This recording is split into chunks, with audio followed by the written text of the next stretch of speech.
എൻ്റെ മോന്തൊക്കെ നോക്കി രണ്ടെണ്ണം പൊട്ടിക്കാൻ എനിക്ക് അറിഞ്ഞിട്ടല്ല. അതിലും വലുതല്ല തരുന്നത് മെൻ്റൽ ടോർച്ചറിങ്. എന്തു പറ്റി, കരഞ്ഞോ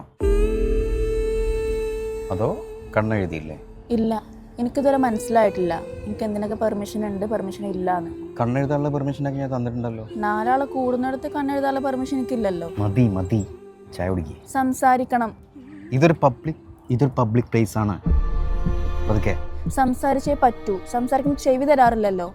പിന്നെ എൻ്റെ അടുത്ത് ഷൗട്ടുമ്പോൾ ഈ പബ്ലിക്കും പ്രൈവറ്റൊക്കെ എവിടെ പോയി? വെറുതെ ഒരു സീൻ ഉണ്ടാക്കാൻ നിൽക്കണ്ട. ചായ കുടിച്ചിട്ട് വണ്ടി പോയിരിക്കാൻ നോക്കും.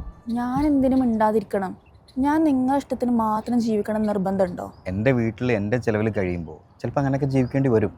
പിന്നെ നിനക്ക് ജോലിക്ക് പോകണമെന്നാണ് പറഞ്ഞു വരുന്നെങ്കിൽ നടക്കില്ല. അതുകൊണ്ട് എന്നാൽ പിന്നെ ഈ അഹങ്കാരം കാണണ്ടല്ലോ. അത് നടക്കില്ല. എനിക്ക് നിന്നെക്കാൾ ഒരു 5 സ്റ്റെപ്പ് ഹൈയിൽ നിൽക്കണം. ഞാൻ അങ്ങനെ ഒരു ഹസ്ബൻഡാണ്, ഒരു പഴഞ്ചൻ, നീ പറയാറുള്ള പോലെ. അതിന് നീ എത്ര കരഞ്ഞോ കാല് പിടിച്ചിട്ടോ ഒന്നും കാര്യമല്ല. കരഞ്ഞോ? ആര് കരഞ്ഞു? അതൊക്കെ കുറച്ചു കാലം മുന്നേ.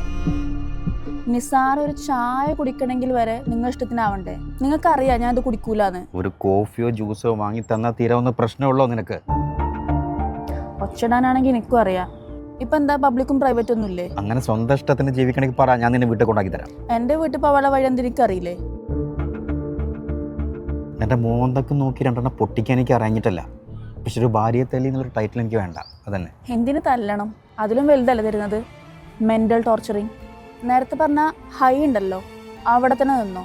ഞാൻ കുറച്ചു കാലം നോക്കി ആ ഹൈന്ന് താഴേക്ക് വരുമെന്നുള്ളത്. പിന്നെ ഭാര്യ ഭർത്താക്കന്മാരുടെ ഇടയിൽ ഇഷ്ടങ്ങളും അഭിപ്രായങ്ങളൊക്കെ ഒരുപോലെയാണ്. അതിൽ ഹൈയും ലോയൊന്നുമില്ല.